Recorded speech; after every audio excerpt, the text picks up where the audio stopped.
Hello, my name is Damon Friedman, co-founder and president of SOF Missions. As a 20-year veteran within Special Operations, I've gone through many challenges due to my military service and time in combat. We felt called to start SOF Missions to serve our fellow brothers and sisters in arms, focusing on suicide prevention and resiliency. Our mission at SOF Missions is to empower warriors to find purpose and be resilient. Since 2011, when we started the organization, almost 3 million men and women have deployed to Iraq and Afghanistan. Unfortunately, the scars of war take a toll on their psychological, physical, social, and spiritual health. Many veterans feel a sense of hopelessness and a loss of purpose when they return to civilian life. They feel isolated and alone, unable to reconnect. And in the greatest of tragedies, over 20 veterans lose all hope and take their own lives. Our goal at SOF Missions is to provide veterans the tools and resources so that they don't become a statistic. We offer a unique approach to combating veteran suicide through a whole health intradisciplinary model. The Be Resilient program is a 4-pillar methodology that addresses the areas of psychological, physical, social, and spiritual wellness.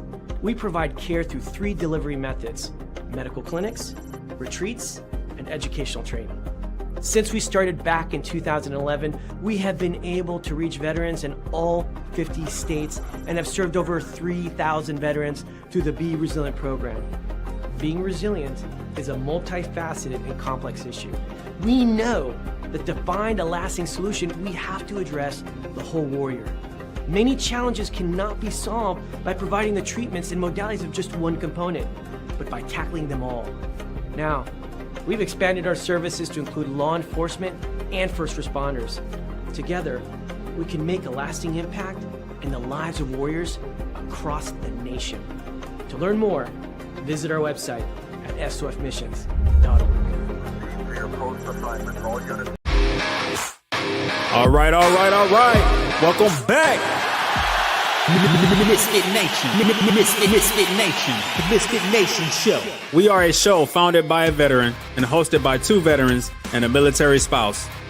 Our mission is to get people to tell their stories to the world. If you're an author, share your tips with the Misfit Nation. If you're a musician or an actor, our audience need to know how they too can get into the business. Coaches, we love our coaches. Come on and share your tips with the Misfit Nation to help them become better versions of themselves. If you are a corporate leader or an entrepreneur, come on and show how you did it and how hard you have fought for success.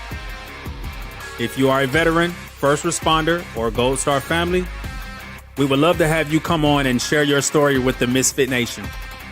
We always have time for you.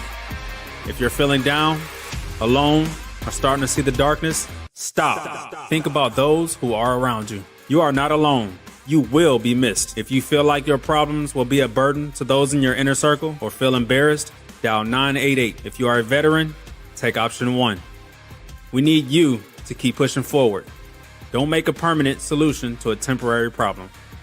If you are a new listener, welcome to the Misfit Nation show. Be sure to subscribe to our show on your favorite podcast app. Also on our YouTube channel at @the_Misfit Nation. Subscribe and click the bell to keep you up to date on our latest episodes and all of our news. You can also find us on Heroes Media Group and About Face Radio. Now, let's get to the show!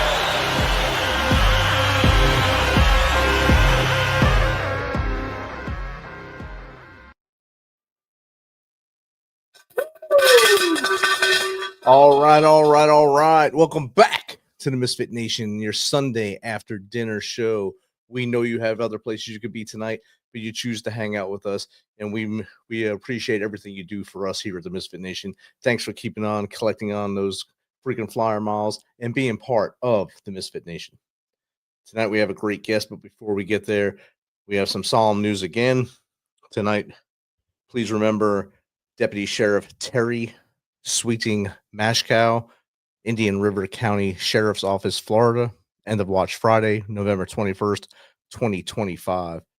Remember to keep her family, her friends, her peers, and of course, her community in your thoughts and prayers as they go through this sudden change. We don't need the violence and these crimes to keep going on, and their families know when they put those uniforms on daily. And she was in service for 25 years, so it's a long time as a police officer serving and protecting her community. They knew one day this could happen, and on the 21st it did happen. So let's keep them in your thoughts and prayers as they move through this difficult time of life and sudden change. But tonight on the Misfit Nation, we welcome a Marine whose life story spans combat, justice, family, recovery, and reinvention. He enlisted in the Marines in 1966, serving with the 1st Marines in Vietnam, where he was battle tested and promoted in country. Afterwards, he became a Marine JAG officer and later spent 40 years practicing law across upstate New York. In retirement, he has become an author, an Appalachian Trail hiker, and a dedicated member of the recovery community. His life reflects service, resilience, and the ongoing journey to find meaning. So without further ado, let's welcome Rand Timmerman to the Misfit Nation show. Welcome, Rand. Thank you, Rich. That was very nice. Appreciate it. It's great to have you here and great to connect. And you're right down the road here in Knoxville tonight, so we shouldn't have too much, I guess, time delay on us. So, Rand, I gave basically the elevator pitch speech about you right there. We'd love for you to tell a little more about your life to the Misfit Nation, from as far back as you want to go to how we got on this road to here. Okay, thank you very much. Yeah, I know you like the spiritual angle, and that was part of my story, and then it wasn't. You know, my brother Ron and I grew, and my sister Linda, and then a younger brother Marty. We grew up in a very rural village in upstate New York called Adams. 2,500 people, hasn't changed a whole lot. More cows than people. And somewhere around 5 years old, I kind of started looking around. I thought, you know what? If there's a God, he's really done a number on us. We're screwed. My dad had been a Mustang pilot during World War II and came home, married our mother, had me, my brother, and then got polio. A lot of people don't realize polio was devastating in the 40s and 50s. And he was in an iron lung for 8 months, a year in a hospital, but he managed to survive. Like I said, he was paralyzed from the waist down, very hardworking man. I have no idea what my father was like before that, but it had a real impact on him. And I do know that from the stories, he was depressed and stuff. And then we had uncles that served in World War II. So we kind of came from a warrior family. Our mother was a pretty spiritual person and really encouraged us to go to church. And I was always kind of baffled by God, you know, this loving God. And then, well, not so much. And then we were very, very poor, and I was hungry a lot. And, you know, I would steal candy bar and just. So anyway, eventually I wanted out of Dodge, to be very honest about it. I could not wait to grow up. That was my dream. But and I trapped and hunted and worked on farms and all that kind of stuff. So I had a really pretty good childhood in a way, very disciplined. Our father was very strict on that. And Ronnie, when he graduated a year behind me, he enlisted in the Army right away. But I went to a university called Oswego University in upstate New York, and I was worked up there. I have no money. I'm a janitor from midnight to 8 o'clock in the morning. I'm a pin setter in a bowling alley, selling Amway products, you know, and I don't know what I want to be when I grow up. And I changed my major like 3 times. And then finally I changed it to psychology because I knew it was a nut job. I just didn't have any idea what I wanted to be, but I sure as heck didn't want to be doing what I was doing. And I had an affinity for alcohol. I realized that at 13 years, first time I drank it was Jim Beam. I found a bottle of Jim Beam in the basement we had gone to for a party, my first party ever. I'm 13 years old. I'm like 5'7", 190 pounds, acne. I got clothes with patches on them, shoes with holes in them. I am so self-conscious and really feel unworthy. You know what I mean? We found that bottle, me and another boy, and man, I took that first mouthful and it was like, how can anybody drink this stuff? And then I got that, I'll never forget it. I got that warm glow right through my body. And all of a sudden I'm 6'4", I'm handsome, I'm sexy, I'm smart, I'm funny, I'm Clint Eastwood. I mean, I'm like, this was the most amazing thing. Got very drunk that night. Walked home, crawled home basically from tree to tree. I couldn't make it from one tree to the next, but I remember the next, and I didn't get sick. It was very strange. I did not get sick, but I could hear my father the next morning working out in the garage, and I went out there because I knew I had to fess up and stood way back because you never knew for sure what was going to happen. But all he said was, well, David's in the hospital and don't ever do that again. So, and I knew I wanted to, I kept, oh man, I can't wait. But I couldn't for many, a long time it wasn't a real problem. But I bring that up now because it became a real problem much later. And so for me to get in the military, I was in Oswego, it was in the wintertime. And I went into a bar. I would save up my change to have a little party, you know what I mean? Yeah. And Monday morning, I hear somebody putting a key in the lock to the door of the bar that I'm in by myself, laying on the pool table. And the owner comes in, and I mean, he knows I'm there. He never said a word to me, Rich. Oh, wow. Wow. Went over, started cleaning glasses and stuff, and he turned on the radio, and they're talking about 1st Marine Division going into Vietnam. And they were talking about the kill ratio and, how patriotic the war was and our soldiers. And I made the decision right there. And a month later, I'm in the War Memorial in Syracuse, New York, pledging to serve my country against enemies, foreign and domestic. And a little while later, I'm on a bus to Paris Island. Oh, man. Yeah. Quick. And we got down there. I'm wearing a Hawaiian shirt. I got blue jeans. I got a jean jacket. We get down there. It's March. And they weren't ready for us. The Marine Corps exploded. A lot of people don't realize this in terms of manpower. It was around 200,000, which is about what it is today. But during the Vietnam War, it went up to 1 million pretty quickly. So when we got there, they had dropped the training cycle from 12 weeks down to 8. But the first week, I'm standing in there. You know what they've got me doing? In my civilian clothes, cleaning toilets. Oh, man. Oh, man. I remember standing there with a rag looking out the window. I want to be out there. And the new recruits are out there marching in their utilities with their wooden rifles because they didn't have enough rifles. So for drill, they would use wooden rifles. And we were in World War II barracks. And about 6 months later, I'm in Camp Pendleton, getting ready to go overseas. So I've trained with all these guys. And the day before we're going to leave, well, 2 things happened. One was pretty funny. I'm a Timmerman, and I was always seen to be the last platoon in the last company in the last squad. So a lot of times 1,200, 1,250 guys would go through whatever happened before I did. I was always seemed to be like last, which was kind of a benefit in a way, right?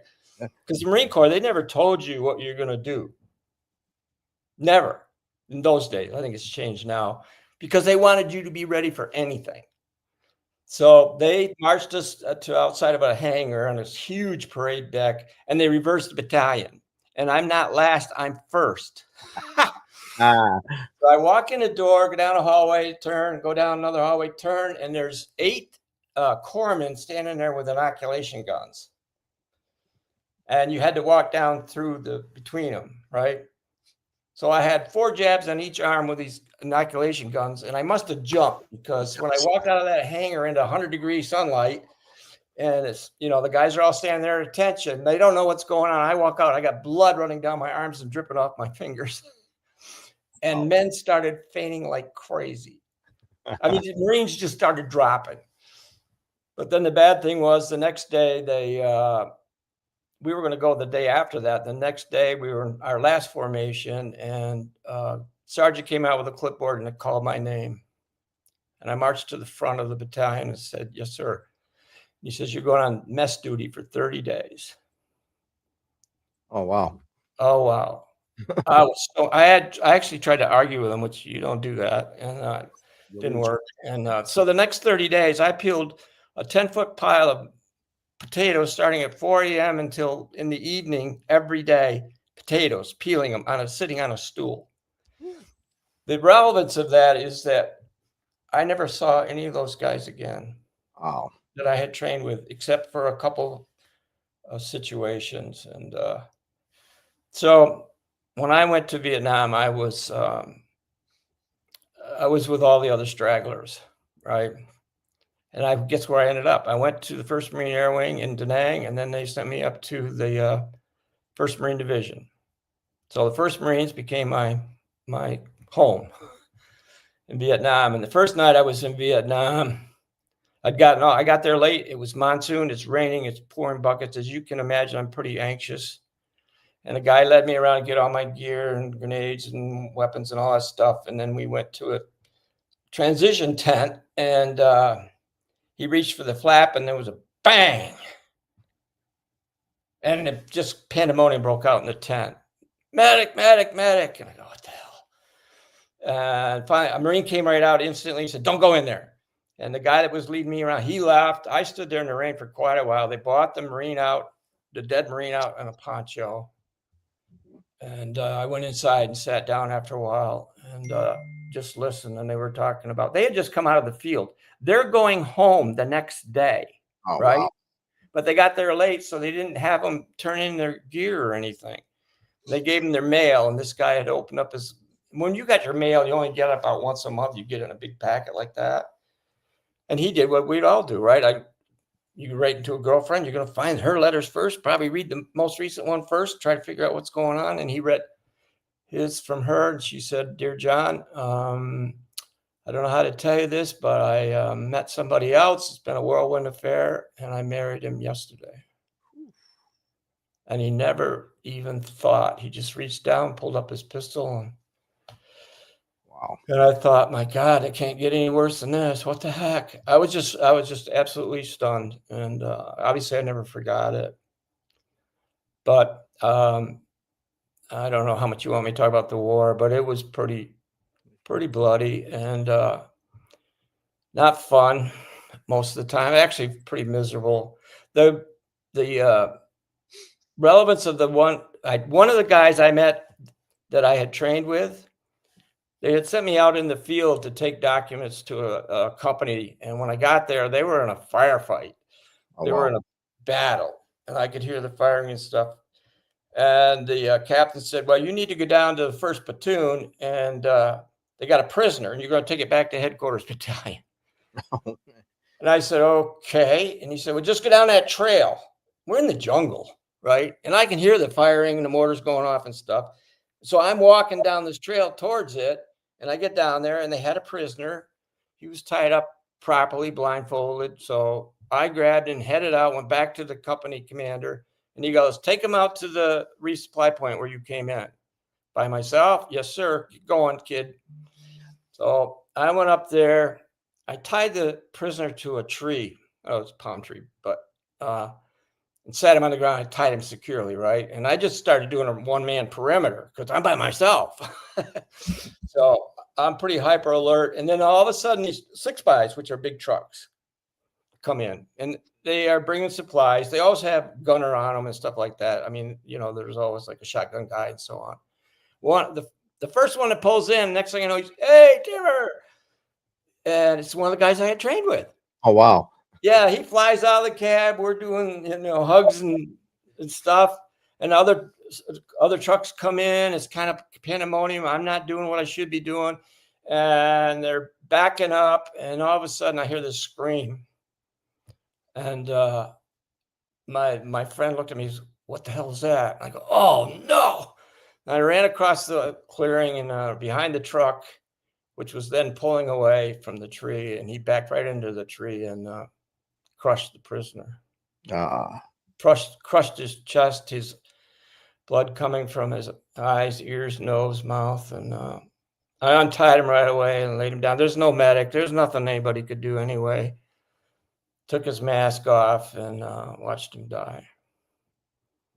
And I thought, how many Marines am I going to get killed? Yeah, because of this stupidity, I never got chastised for it. I think pretty evident to the people that knew what happened and so on that I was pretty, I felt really bad about it. But, it's a kind of consequence of war. I was a machine gunner on a helicopter for a while. Ronnie did that. One day I ended up fighting with a prisoner on a Huey about 2,000 feet up. Oh, man. For the captain's pistol. Oh, wow. And that captain is trying to, he decided to get rid of both of us, whatever it took. So he's flipping this helicopter from side to side, right? We're fighting over this pistol that I had told the captain, who was the pilot, when I got on there to set up my M60 machine gun, I said, "Sir, you need to move that pistol." And he told me to go have sex with my mother. Oh, wow. Yeah. Wow. Mind your own business, right? And the prisoner went out one side of the helicopter, the left side, when he had it flipped down, and then I went out the right side. And luckily for me, the other gunner saw it. He's kind of watching what was going on. He was also firing at times. But he tried to grab me, and he didn't quite, but he hit me. And I ended up on the skid. And I'll tell you what, being honest, hanging from a skid at whatever height you are in a helicopter in a battle situation, getting back in that bird is really hard. But I did. And the relevance of that was that when I came back from the war, I would end up having pretty bad PTSD. We didn't even know what it was in those days. They didn't call it that. It was combat fatigue or whatever. Battle fatigue. Yeah. Yeah. So, but I did come back. At the end of my tour, they made me as Mustang lieutenant for a couple months. Nice. I probably had 20 situations, Rich, where if an inch one way or another, I wouldn't be here. I would have never come back. So I knew I was pretty lucky, but I still didn't, I don't know. I didn't give God any credit for that at that point in my life.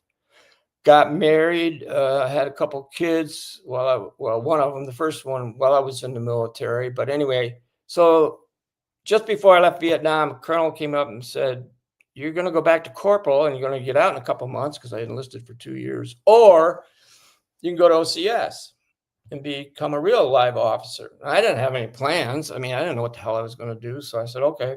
So I did that, went through all of the officer training, the basic school, all that stuff. And I decided I would go in the air wing.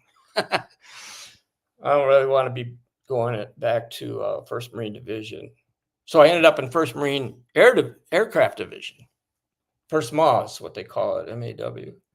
And when I got there, there was a guy there who was a captain, a Mustang captain. He had been my drill instructor at Parris Island, wow. 2.5 years before that. And I got there, and because he was a gunnery sergeant in Vietnam. I ran into him a couple of times. And then he was a second lieutenant like I was, 1st lieutenant, and then he made him captain by the time I got to Cherry Point. And so I check in on a Sunday, and he's there. He's the officer of the day. Talk about a fluke. Wow. Yeah. So he said, "Well, I got some schools here. Timmer, you want to go to school?" And I said, "Well, what do you got?" So he's rattling them off, and he says, "Rhode Island." And I said, "I've never been to Rhode Island before." He said, "What is it?" And he says, "JAG school, Judge Advocate General School." I said, "Really? I can go to that?" And he said, "Yeah." Monday, I'm in Judge Advocate School in Rhode Island. Wow. And with 99 real live lawyers. They're all captains in the Marine Corps. They've all graduated from law school. They all went through all the officer training, right? 20 of us rented a mansion because it was the off season. We each had our own room, and they're like partying and stuff because they graduated, and all this stuff. And I'm kind of like the low man. I'm a combat veteran, so they, a little respect, but to them, I'm just a schmuck, right? I don't have a college education, and they treated me fine and everything, but I'm just saying that. So anyway, I made a decision not to drink during the week, and I was just, I'm going to work at this. See, the Marine Corps almost got me killed, and then it gave me a whole life, right? A career as a lawyer. And when we left there, I think it was a 12-week course on the UCMJ, Uniform Code of Military Justice, and I was the class honor man. Wow. I had the highest scores. So I went back to Cherry Point, and they made me a defense lawyer. And I had a couple cases, and I got one guy was sleeping on watch was like a death sentence in the Marine Corps. You got caught sleeping on watch, that's a couple of years in Fort Leavenworth and a dishonorable discharge. I mean, guaranteed. And somehow I came up with a witness, and now the jury in a military trial is not your peers. It was like a colonel, a major, captain, so on and so forth. And anyway, long story short, the guy was acquitted. Oh, Yeah. And then I had another one. So you know how they solved that problem? They made me prosecutor. And I'm on the list to go back to Vietnam, probably as a forward observer because of my experience. And every time it was getting close for me to go, all of a sudden I'd have orders from my friend, who is now the adjutant. And when I left there, I'm a first lieutenant, and he was a gunnery sergeant again. And he would send me down to the naval base at Roosevelt Roads in Puerto Rico. Nice. To do the Article 32 trials for a month. And then I come back and I look at the list and I'm not at the top anymore. This happened twice. And finally, the second time I said, geez, if this happens again, I probably won't make it back to Vietnam. He said, you dumb son of a gun. Why do you think you keep going to Puerto Rico? He said, I know if you go back to Vietnam, you will get killed for sure. So I had a guardian angel. That's what I meant when I said that. And so when I got out after 3 years of being an officer, I went to Syracuse and went to college, got my degrees, and ended up being a lawyer for the next 40 years. And Ronnie came back from Vietnam. He did 2 tours, and he damn near got himself killed too, but he made it also. And next thing I know, he's hanging out with our mother's best friend, Edie, who's divorced with 7 kids. Wow. And he married her. She was a beautiful, beautiful person. And they got very involved in the Mormon church. And Ronnie became a bishop and for 5 years and did a lot of funerals and services and all that kind of stuff. And then when the kids got a little older, they actually moved to Utah. And they were out there. And we didn't see each other hardly like once a year, which is kind of weird when I look back on it because we would get together like one day a year, right? And they would rent a cottage up on Lake Ontario for a week, and that's how we get. Because some of the kids stay in the east, and some went to the west coast, and we would get together. My younger brother Marty likes to imbibe, so we'd get going pretty good. And I just remember, I feel bad about this in a way, but it was kind of funny. We would be,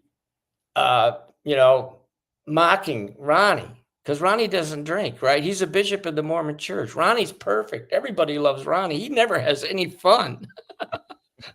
And I know Ronnie's on watching this thing too. I feel kind of bad about that, but that was sort of the way it was. We didn't spend much real time together. But I felt like we were still close just because of, our background and everything. And my siblings and I have always been very tight, which is good. A lot of families, it's not that way. But so Edie had a massive stroke in 2011, ended up in a wheelchair, and she never got better. She got worse, many strokes and stuff. But Ron took care of her 24/7 for over 6 years. He wouldn't let anybody else take care of her, but he was running.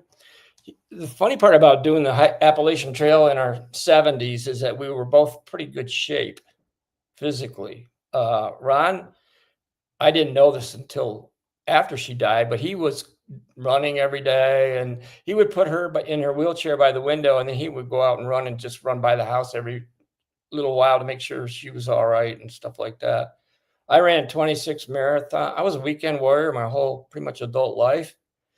Ran 26 marathons. I ran every weekend. And then in the wintertime, I'd cross-country ski race pretty much all over North America. I did the Lake Placid Olympic course 5 times in amateur races. Wow. Yeah. So my point is that we were both always kept ourselves pretty good shape. And otherwise, we never could have tackled the Appalachian Trail in our early 70s. So I was talking to Ronnie after Edie died, November 22nd. She just had an anniversary here. And so what are you going to do? And he said, well, I'm going to hike the Appalachian Trail. I said, well, That's crazy. I had hiked quite a bit in the Smoky Mountains, in the Tennessee, North Carolina border area, and Clements Dome, and up through there, Pisgah, and that's a forever wild. That's a really crazy area. And I don't know. There's something about veterans. Sometimes we just, in order not to explode, we need to take off and just go have an adventure. And for me, that would be just disappear in the mountains by myself. Stay out a couple nights and have fake charges with bears and stuff like that. That really happened, man. It was not funny at the time. Now. Yeah. So I knew quite a bit about the mountains, but anyway, I went out to in January to see Ron, and because I didn't think he would be serious, actually. And we were hiking in the Utah desert, and he said, "I'm going to hike the Appalachian Trail." I go, "Hey, bro, what? How are you going to do that?" I asked him when. He said, "March 22nd." This was in January of 2018. I said, "Of 2018?" He goes, "Yes." And I thought, well, that's crazy. And I said, "How are you going to do it?" He says, "I'm going to get on a bus, go to Springer Mountain, and start walking to Ketterton Mountain in Maine." It's 2,200 miles. It is. The elevation changes in the Appalachian Trail are 465,000 feet, almost 500,000 feet of elevation changes.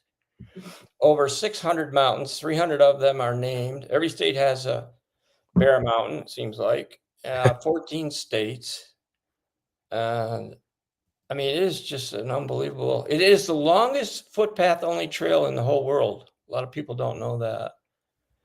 But what I didn't know was that Ronnie had actually done a lot of hiking, that Ronnie had already done a ton of research, had the maps. He'd bought a lot of the equipment that he needed. And I said, "I'll go with you."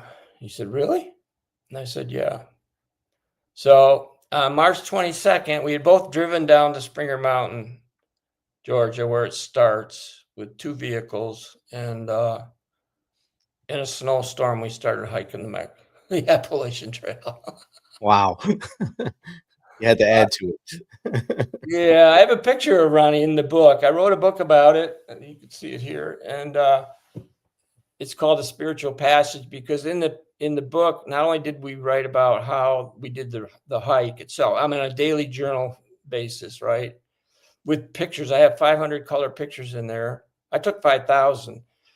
So if somebody was interested in how does somebody hike the Appalachian Trail on a daily basis, they could actually see how we did it and even copy it if they wanted to. There's roads crossing the Appalachian Trail on the average every 10 to 15 miles. So we had 2 vehicles. So what we would do is, like, if we're on, we were, most of the time we parked right on the Appalachian Trail, wherever the road was that crossed it, right? And then Ronnie would drive down the mountain in the morning, go down to the next point, and go up where the road, usually they're really bad dirt roads. They were not good roads, most of them. And then he would get on the trail. He would hike south and I would hike north. So we would meet each other in the middle. And then he would get my truck and come back around. And then usually we would just stay where he had parked. And then the next day we do the same thing. Now there's a lot of sections, Rich. You can't do that. You can't. Priest is, I think it's 35 miles, no roads. There's 2 sections of 35 miles in the Smoky Mountains, and some other places that we had to use a full pack. But we averaged 11 miles a day. With a full pack, we could be averaged about 10. That extra weight really wears on you pretty bad. But I fell down every day. I broke 4 hiking poles. Wow. I had an artificial knee in my left leg. My right leg is a ½ inch shorter from motorcycle accidents and all the running and everything I did. They took out my medial meniscus and anterior cruciate ligaments in 2006. No, it was before that. I was 27, whatever. So all that running, my right leg was a ½ inch shorter than my left. So I limped. I like to brag. I'm the limpiest man that ever hiked the Appalachian Trail. And Ron's son, Rick, took a video of me. And when I saw it, we were looking at some of the pictures and videos that he had taken, because he hiked the first 2 weeks and the last 2 weeks, basically. And I said, man, that guy limped real bad. And Rick goes, that's you. No. So it was an amazing hike. I could tell you stories all day long. Some are pretty funny. So one day in June of 2018, I'm hiking up by myself, and we always left early in the morning. And so a lot of those hikers didn't even start until like 9, 10 o'clock. By then we would have already walked 2 or 3, 4 miles. But I hear somebody coming up behind me. So I turn around, and we all had trail names. Everybody, has a trail name. Ronnie's trail name was Attitude Indicator, which is an instrument on a flight panel on an airplane. It tells you the attitude of the airplane in relationship to the horizon. He was a commercial pilot. That's what he did after he came back, ended up doing, and mostly mail and stuff like that. Although eventually he ended up being flying tourists through the Grand Canyon. That was pretty exciting. So I'm hiking up this mountain. I hear these people behind me, and I turn around and I see Growler and Coors Light, his girlfriend, and another girl, and they're naked. Oh boy. They have no clothes on. And I'm going, what the heck? And Growler looks like, now Growler he looked like Paul Bunyan. He's like in his 30s, probably, just big, solid guy, head higher than me, full beard, just looked like a mountain man. And I said, what's going on, Growler? And he says, man, you didn't get the memo? It's Naked Day on the Appalachian Trail. And I said, well, I'm going to do everybody a favor and leave my clothes on. Outstanding. Yeah. So I pulled over and let him go by me. And then I started following him up the hill. But somehow Growler went from being in front to being in back. So I'm hiking up Hogback Mountain behind these three, with Growler being right more or less in front of me. And he had as much hair on his back as he did on his face almost. So I pulled over. I said, I'm just going to give him a while and let him get out of sight. And then when I got to the top, they had to close back. I didn't see anybody else naked that day, but thank God. yeah, that was one of the funniest things that happened. A lot of critters. There was a stretch there in the Shenandoah Mountains where we saw bear every day practically, and one of them was amazing. Ronnie saw the bears first. Now we didn't hike together most of the time, right? Because he's going south and I'm going north. But he would say, "I saw a bear," and I finally saw a bear one day, and it was quite a ways up the trail, and it just went off the side and out of sight. Didn't make a sound. I ran up there, tried to take a picture of it. But it was gone. I never did see it again. The very next day, Rich, I come around a corner, and there is a huge black bear standing right in front of me. I swear, not more than 15 feet away. Oh, man. And he froze like this. One paw on the ground, one paw in the midair. His head looks like a bowling ball. I mean, he's huge, humongous. He's staring right at me. I'm staring right at him.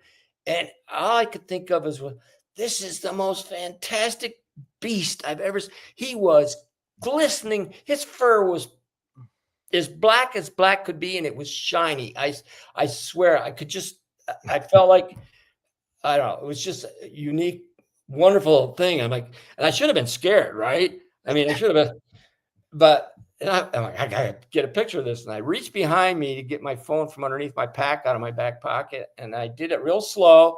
And we're frozen. We got staring eye to eye, and I bring that phone out, and just as soon as I started bringing it up, that bear went. He turned around. I did not.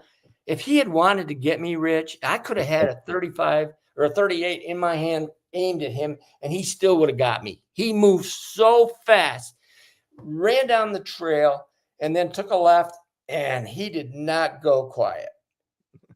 And another hiker walks right up behind me as soon as he goes off the trail, and he goes, what's that? And it sounded like a bulldozer going down the mountain. Trees are falling, rocks and boulders are flying. I mean, it was horrific. And I said, that's a bear. And he said, no way that's a bear. I said, that was a bear. That was a real life. Yeah, that was unbelievable. And then about a little while later after that, I realized that was scary. I finally realized, man, that could have gone a whole different way, but it didn't. So That's amazing. yeah. I'm sure that journey was great. I always hear people talk about doing the trail and planning out camping or planning out stops with people along the way at their houses and stuff. I've never heard anyone do it the way you and your brother did with the leapfrog driving. That's a pretty interesting way of doing it, and probably one of a more preferred route, because then you have your car at the end anyway. So it's awesome. Yeah, actually, there were other people in their 60s that we ran into. You get into these bubbles where you're kind of with the same people every day, and then they take a day off, and then my brother and I, most people would take at least one day a week off. We would say, okay, we're going to have a 0 day tomorrow. We've already hiked 10 days in a row. And we would get up the next day and we'd be looking at each other and we go, what are we going to do? We might as well go hike. Okay, let's go. And we would just go. We went 33 days in one stretch. Wow. 30 in another. I got a real bad infection, almost ended up septic, ended up in urgent care and then a hospital at one point. And then finally got out of there. Ronnie was playing in the Appalachian Trail with some horses. There's some wild horses there in one section. He went there while I was recuperating. But then I came back. I fell down a rock slide and got hurt really bad in Massachusetts, Wilcox Mountain. That was bad. And we ended up going off the trail for 30 days at that point. And then Ronnie called me up, said, you want to try to finish it? And I said, okay. So I went back. But nice. So it took us 2 years to go 1,800. We got into the Whites, which is in New Hampshire. That's where Mount Washington is. And that's the coldest mountain in North America. I think the record is, or no, the windiest, 246 mile per hour winds. Snows every month there. When we got there, that was closed. So we went above it and did Moosilauke, and then we did Wolf. And then we were going to go back to do Washington Mountain, which would have been a 3 day. That's another one of those stretches. But then I know we both lost like 30 pounds. And man, I was in real bad pain from my fall on the mountain in Wilcox there. That was so funny too. Not funny, but I got all the way up to the top. No, Moosilauke. I said, no, it was Wilcox. It was Wilcox Mountain. This was earlier in Massachusetts. You see rock slides on the Appalachian Trail. A lot of times you go across them sideways. So that's not so bad, right? But every once in a while you come to the bottom of one and you say, there's no way. The trail goes up there. And then you look all the way up and you see a white blaze mark. You go, oh my God, I got to climb that. Well, that's the way it was on Wilcox Mountain. And I was within 10 feet of the top, Rich. I had climbed up all these boulders and rocks and everything. And my pole slipped. And if I had just fallen forward, I would have bloodied my hands and stuff like that. But I stabbed as hard as I could. And when I did, it whipped me around 180 degrees. And I tried to overcorrect with the other one and it slid.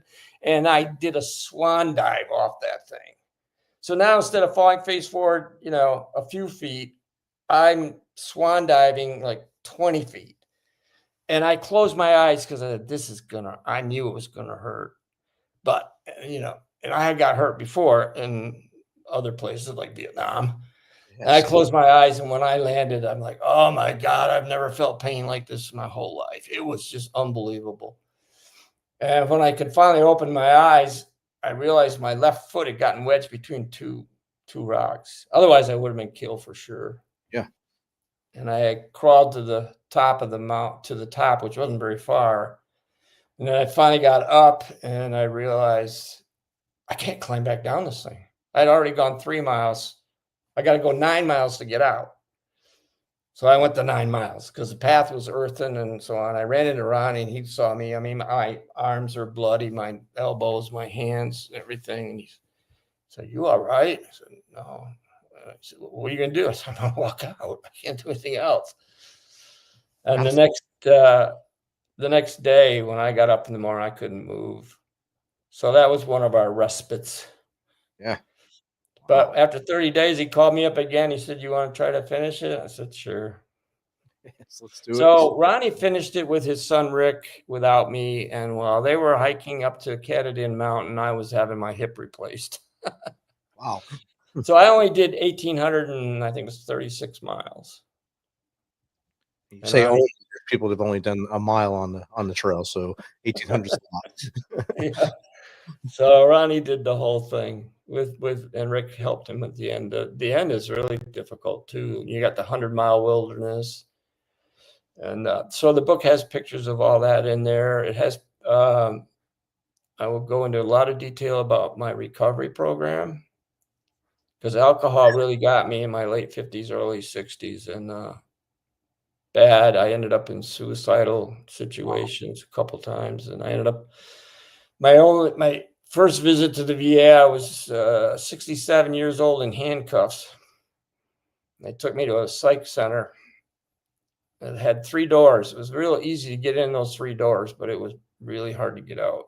It's a way different combination to come out. Yeah, exactly. After about 3 days, I'm sobering up and everything, and I realized I'm not crazy, right? I'm just a drunk.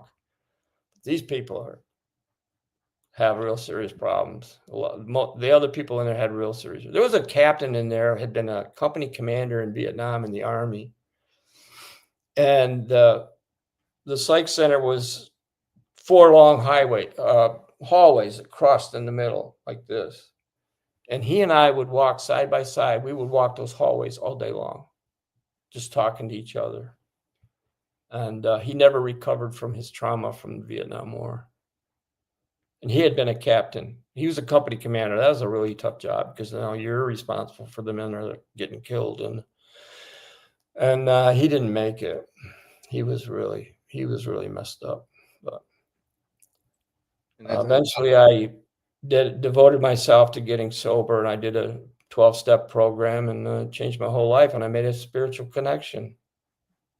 I finally admitted I was powerless over alcohol. And if I cannot stop drinking myself, then I need a power, and it's obviously got to be outside of me, and it's got to be greater than me. Yes. So it's got to be a higher power. And I devoted myself to that, and I did the deal. And, after a year, I had completed the 12 steps, and a young guy asked me to be his sponsor, and I freaked out and said, "I don't know, man. Come back tomorrow. We'll talk about it." I went to my sponsor and said, "Billy, you won't believe what happened. This young kid asked me to be his sponsor." And I was sure, Rich, he would say, "You're not ready." I've only had like 13 months of sobriety. And Billy said, "No, Rand, that's good. Go for it, man. You'll be good. You'll be okay. If you got a problem, you can talk to me." I said, "Billy, I'm not ready." And he goes, "Rand, you're ready. You got a lot of bad experience drinking, right?" Yeah, I got a lot of bad experience, all right. And now you got some good experience. There you go. Yeah. And ever since then, Rich, I've been working with other guys every day, pretty much. I spend 3 or 4 hours a day between meetings and doing stuff like that to help keep men sober. And I've been doing a lot of writing and written a couple other books and hang out with various veteran groups. Nice. And I have a lot of joy in my life today. That is outstanding. And the fact that it took you getting basically escorted into the VA, getting through those 3 doors to shine the light on you and see that it had that power over you. But you said way earlier about even before you went to Vietnam, before you started talking about Vietnam, the guardian angel you had there that helped you to come home when others did not. And then even on the trail, that guardian angel was still with you. When you were on that climb, we could have lost you right there. We would not be here. Or that bear could have got you. Everything, all these things that could have got you along the way were setting you up to help others. And you're doing that still. And you did that even as a lawyer. You helped, like you said earlier, as the defense attorney, you were able to get guys a different direction than they wanted them to go to. You were able to help them out. And then as a prosecutor, you did things all throughout upstate New York for 40 years. That's a long time to do that job and see all these different things. And I'm sure seeing what the people that you were working against and drinking and doing all that, you had that mindset that I had to drink because this is what we do in this business. This is what we do here. And I'm dealing with this. So I had to. But now you're free and clear and you're able to help others without that vice on your back, that monkey on your back telling you, hey, let's go to the bar or let's get that Jim Beam again. It's funny you said Jim Beam. I had a guy on Thursday. His first drink was Johnny Walker Red. And that was his first thing he drank. Wow, two weird choices, but all right. Yeah, well, that was just luck of the draw. Yeah, what I didn't talk about was when I came back from Vietnam and was married and had kids, and I had just gotten out of law school, I believe. No, I was in law school, and I woke up one night. I woke up and I thought I was in a battle in Vietnam, and all heck is breaking loose, and I can smell the gunpowder, and I can, and then all of a sudden my guts are hanging out. Oh wow! See, I had gone on a mission in Vietnam. I joined a reaction platoon. I went on a mission, and we ran out of ammo, and I had used my bayonet to survive. So then, 5 years later, and I'm thinking, I'm fine. I came back. I'm not like these other guys. I'm not drinking all the time and not doing anything. I've got my education. I'm working. I was self-employed as a lawyer for 4 decades, and I was good. So that happened, and then I was I'm sitting there screaming because I know I'm going to die. I'm like, this time, Rand, you're not getting out of this one. And all of a sudden, I'm bathed in this white light, and I open my eyes, and my wife is laying on the floor, and she flicked up the switch to the light. So she had turned on the light, and I realized I'm not in Vietnam. I'm not in a battle, but I am covered with sweat, not blood.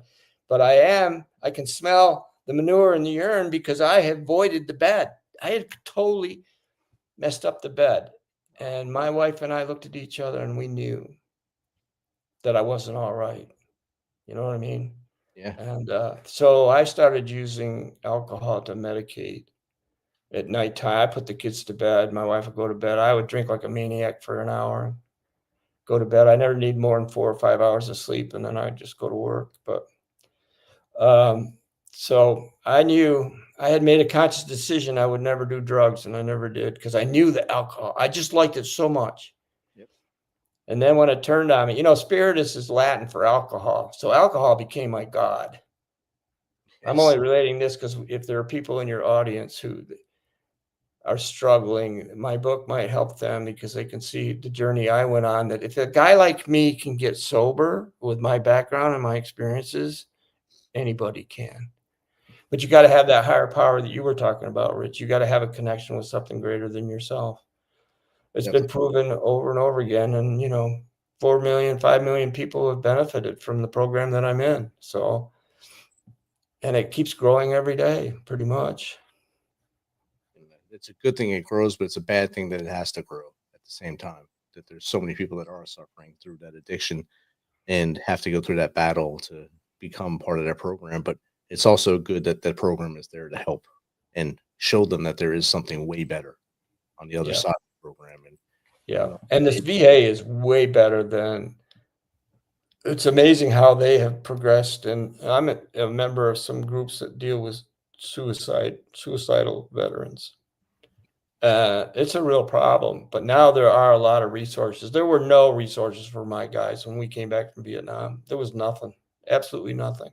And it stayed that way for decades. Yes. And I tell that to people all the time. If it wasn't for your generation, really going through that hardship of not really getting the treatment you deserved, being treated like you were less than real people when you came home because of politics, the political climate within the country at the time, causing a protest, causing you guys to look like baby killers or whatever they've labeled you as. If you guys went to the VA, even if you were missing a limb, that's not service connected. But your generation's mindset was, okay, I got to go to work. So you just go to work. And you didn't think about it like you talked about that captain who never got the help, or you even never got the help until you walked through the doors. Right. And it's because you didn't think, you were too proud, and your mindset was, I'm healthy, I can do this. I have to do this. But the battles that your generation went through set it up for the GWAT veterans now. As we came out, the VA is like just handing things to us where they didn't hand it to you guys. I mean, the medical care still is iffy at times, but it's there. You can still choose to take it and do what they're going to do with you, or ask for another option where you didn't even have that choice. So we Right. applaud you guys. We appreciate the battles you went through for us, and the next generation hopefully will even feel better with the stuff we've proven to help us, not help us, and helps them in the future. Right. And there are all kinds of veterans, not-for-profit organizations out there now helping each other, particularly with suicidal things. I'm involved in one called The Power of Our Story. If they Google that, that will open up a whole chain of different organizations that are out there trying to help veterans who are dealing with addiction problems and or suicide. A lot of times those things go together, you know. Yes. But it's getting better. I believe it in my heart. 100%. And you shared your life journey on here, and we blazed through 55 minutes with your story, and we laughed some. I was shocked at some, and I'm sure the audience was shocked at some. We didn't really get to talk about where to get your book and how to find it. So if you don't mind, just dive a little into the book and where to find it and resources that are in the book that can help the audience. Sure. Thank you very much. Yeah, my website is randtimmerman.com. It's just lowercase my name, Rand Timmerman, no dots or anything, .com. Actually, if you just Google a spiritual passage, it will pop right up. You can get it on Amazon, Thrift Books, or whatever. If they want to go to my website, which you're showing at the bottom right there now, there's the links there to various bookstores, including Amazon. Or they can email me. My email's on there too. And this will put your program on there also. So, yep. If anybody emails me and they want some help, I will try to help them best I can. I have actually sent books out. I've signed them and sent them out to people that I was told might benefit from it. Actually, in one case, by a host of a website. Wow. After we got done doing the program, he talked to me about his father having a real serious problem. And I said, well, send me his address. I'll send him the book. And he didn't do it right away. And then finally he sent me an email with the address. Says, don't tell him it's from me. Don't even mention my name. And I sent it out, Rich, figuring, I'm just shooting a little, spark of hope out there. And most likely nothing's good. I got an email back about 5 weeks later, and it just said, I don't know why you sent me this book, but I read it and I decided I'm going to try something different. Wow. That's awesome. Yeah. So now we know how to get in contact with you, how to get the book. I know since you've watched some of our shows, the last question that comes up is, what's 3 things the Misfit Nation can start doing tomorrow to be better people? I think watch your program. I think you have a lot of really good programs. If you know somebody that's suffering with addiction, there's all kinds of, there's an anonymous program out there just for alcoholics. You can try that one. And have a spiritual life. Don't give up. One step at a time. The motto of my book says on the back is one step at a time. We can do almost anything one step at a time. You don't have to just sit on the couch and wait for the end. I'm 80 years old now. I'm still walking 7 or 8 miles a day. I'm not bragging. I'm just saying I'm keeping active so I can have the joy of a life where I can be on podcasts and talk about things that might help other people to be inspired, right? Definitely, yes. Yeah. So it's all about being inspired. Other people have inspired me. I would not be here if my sponsor hadn't inspired me to do the things he had done to get sober. So I'm just passing it along. I'm a vessel. There's nothing special about me. Really, I'm not a big guy or anything like that. So I think what you're doing is awesome. What you've done with the trail, that's awesome. Only 1,800 miles. I mean, just to say it's only 1,800 miles, there's someone that probably fell out of their rocking chair right now saying only 18 miles. My God. But you're an inspiration to your generation, to our generation, to the next generation, because not a lot of people would put themselves into that or still walk 7, 8 miles a day at 80 years old and show that you can live a full life. You don't have to, once you turn off the work button, just stop. You can keep moving, keep pushing forward and do great things in life. Yes, sir. You're an inspiration, and thank you, Rand, for all you've done. Thank you. And again, thanks for being on tonight, and thanks for being in Tennessee. It makes it a lot easier. Enjoy your week. Have a great Thanksgiving and safe travels back to upstate New York. Yes, sir. Thank you, Rich. Yes, sir. Misfit Nation, thanks for tuning in tonight. This is Sunday of Thanksgiving week, and this is a hard week for many people. Yesterday was the 18th anniversary of the loss of Staff Sergeant Jonathan L. Martin. He died on November 22nd, 2007, after being wounded November 9th of that year in Iraq. And he was my best friend, and losing him was a gut punch to me, a gut punch to all those in Devil X-Ray, and all those he was ever around, because he was that human. He was that guy who always made you laugh and was always out front. So we always will keep his memory alive here. Sally, we're always thinking of you, brother. As me and Rand just talked about, if you're in the darkness, if you're feeling that tidal wave of life getting over you, just stop and think. There are people that love you. There's people out there that when they wake up tomorrow, they want you there. And the day tomorrow with you is 100% better than one without you. Keep that in your head. Look in your wallet on that 1-inch piece of paper with those 3 names on there that are your closest friends. Call them. They want to hear from you. Talk to them and be there the next day. If you don't want to do that, dial 988. Follow the prompts. It works. We know it works. And if all else fails, contact us. info@themisfitnation.com, jake@themisfitnation.com, or steven@themisfitnation.com. And we will answer your call. Until next time on Tuesday with Tuesday Crew, you have a great night tonight and take care of your families. We love you.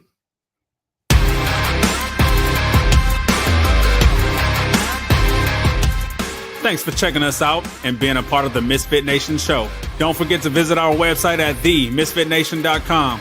That's themisfitnation.com. Check out all our past episodes and get some of the great Misfit Nation gear for you and your family. As always, be humble, stay hungry, and keep hustling, because we are Misfit Nation. Misfit Nation.